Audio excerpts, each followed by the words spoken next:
So you're posting regularly. You're using Instagram, maybe Facebook, YouTube, Twitter, all the things, but specifically, results are dismal. Nobody's really liking, nobody's really commenting, and nobody's really sharing. And if you're on Instagram, and we're going to talk a little bit more about Instagram specifically, just on this podcast at the very least, nobody's saving, which is like the gold standard. So here's why and what you can do about it. I'm Deborah Atkinson. This is Fitness Marketing Mastery, where I share marketing and sales strategies that are easy, enjoyable, even fun, so that you can create both a business and a life that you love, helping more people, being a true health influencer, not just a stand up comedy on social media, but one who's leaving a legacy by impacting millions potentially. If you're working with women in midlife, that's even more true than ever before. And let's just face it, we're all working with women in midlife. They are making up some fraction of your personal training and or your membership. So let's face it, they're the ones who put their hands up first. They ask for help.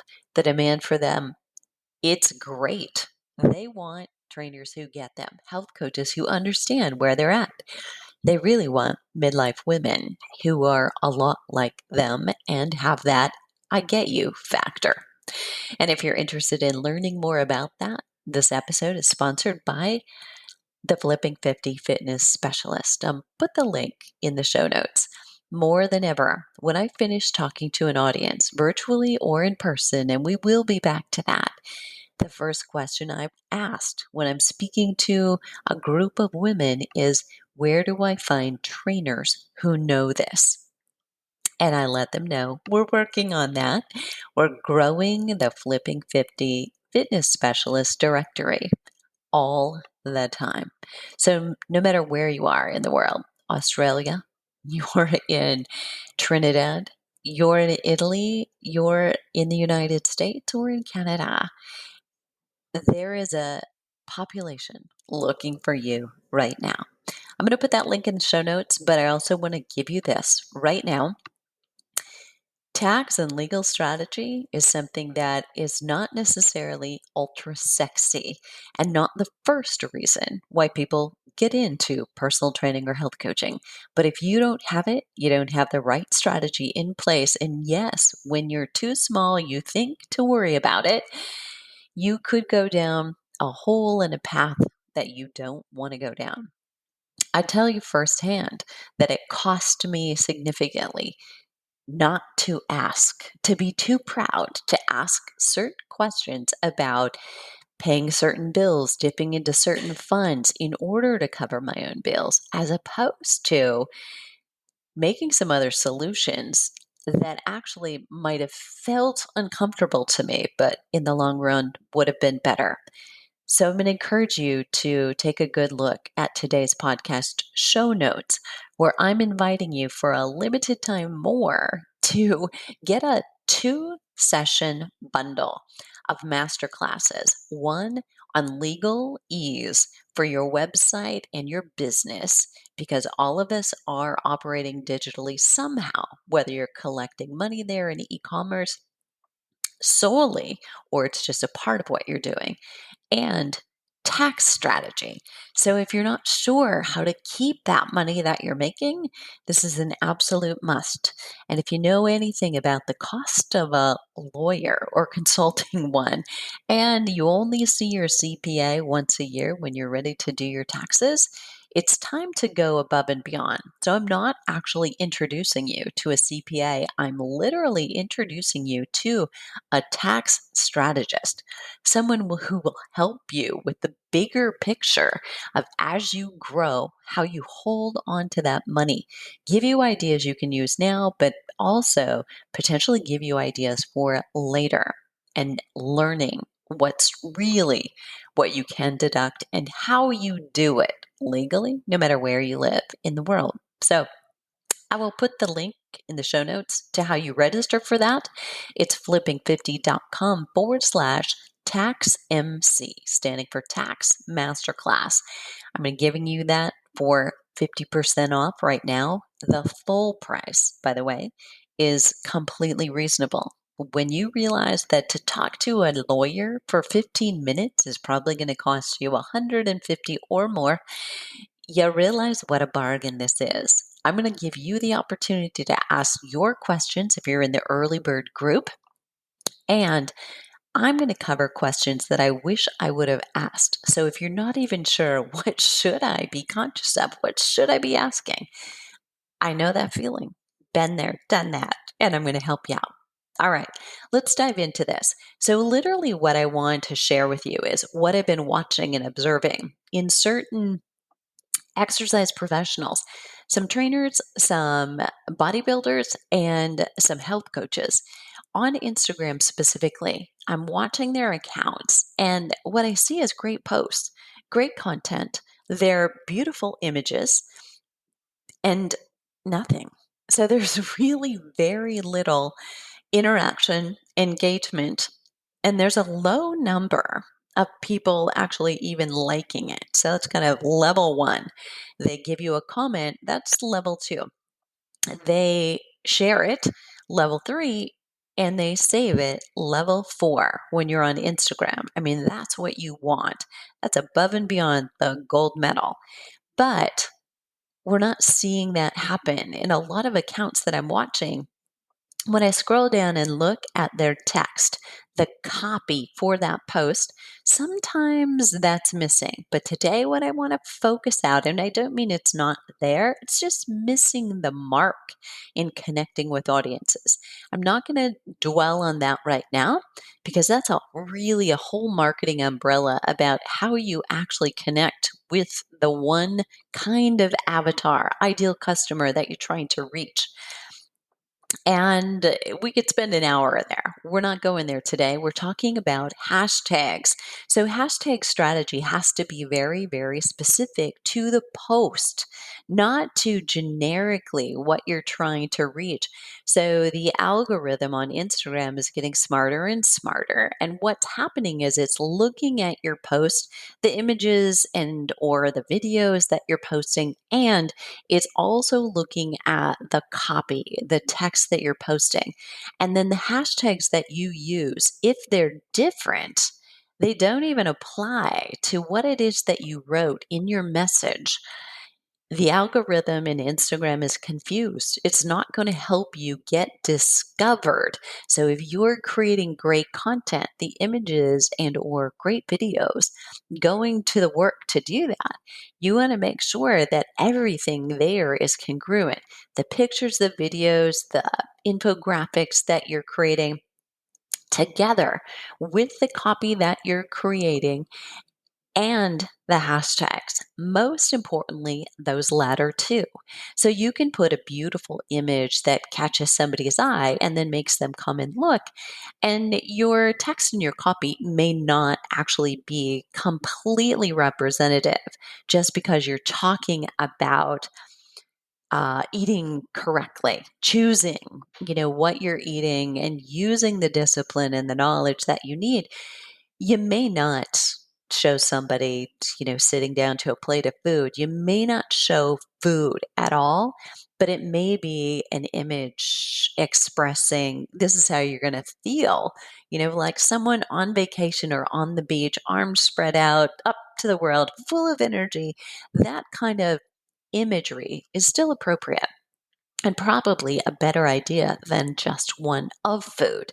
But when you go to your hashtags, you want to make sure that if you're posting something about getting started and beginning personal training and what that personal training experience should be like for someone, and then you go down and you're posting hashtags that are unrelated to the text that you added, that copy, the algorithm is confused.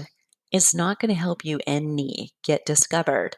And Here's a secondary thing that I've just learned from my Instagram guru, and I'm going to share this insider tip with you. And if you want more information on how you actually take the course that I took and get access to this woman who is sharing so much great content and updating us all about what we need to be doing, it's important that you realize that if you add an ability to scroll, so multiple images and pictures. If you add that scrolling with hashtags, and scrolling is helpful because it keeps people on your timeline for a little bit longer.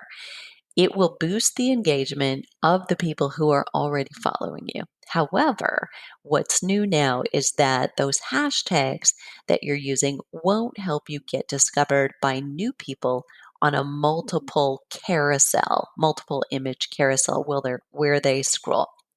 So realize that you want to have different kinds of posts, and sometimes you're going to want to have just one video or one image, not scrollable. That's when you really want to do your homework on your hashtags. And when I say homework, you've got to look them up and look up, you know, to find out, are you really going to be found using those hashtags? So if you use fitness, for instance, unless you are like the Arnold Schwarzenegger that everybody recognizes, or the Jillian Michaels, who is going to be known for fitness, lesser known people, potentially like you and I today, are not going to get so much traction if we use that because it's got millions of hits. So you want to go deeper and say fitness for women over 50. You want to look at hashtags that illustrate that and see how many searches and how many hits of that are there. And make sure that you're doing a range that is reasonable. And you want to have a wide variety of ranges, some smaller, some medium sized, and some bigger in every post that you do, but very related to what you're posting about. So let's go back to my example. So you're talking about the personal training experience, what it's really supposed to be like, how it takes the guesswork out of what you're doing, how it is about strength training, it is about cardio, it is about stretching, but it's about it for you and no one else but you. It is very individual, and it is not just a group program that appeals or is targeted at really no one in particular. Say that's what you're talking about. That's your soapbox. Then in your hashtags, you want to make sure that you have, say, fitness after 40. You want to make sure that you have women's fitness. And that's a big one, by the way. But women's health, a smaller one. Women's wellness, a smaller one. So think about doing your research on posts like that. But if you simply put happy or you put um, something like versus active aging. If you appeal to an older population, that's going to be a good idea. But if you're doing that, you wouldn't want to put in the same hashtag set, fitness after 20 or fitness at 20, right? Because those are conflicting. You've got to be in that same spirit. That same audience would be attracted to any and all of those hashtags and maybe using them to search for solutions. So if you're talking about your virtual training, you might put hashtag online trainer, online health coach, online wellness coach. If you work specifically with women, online women's wellness coach. Get specific. Don't be afraid to do it, but also look. How many times is that used? So obviously, if it's used just 500 or fewer times, I would skip it. But if it's used 1,000 times, 10,000 times, 5,000 times, take a range of those types of hashtags. That's actually going to help you. But make sure it's related to the exact content that you're sharing. It can't be a reach.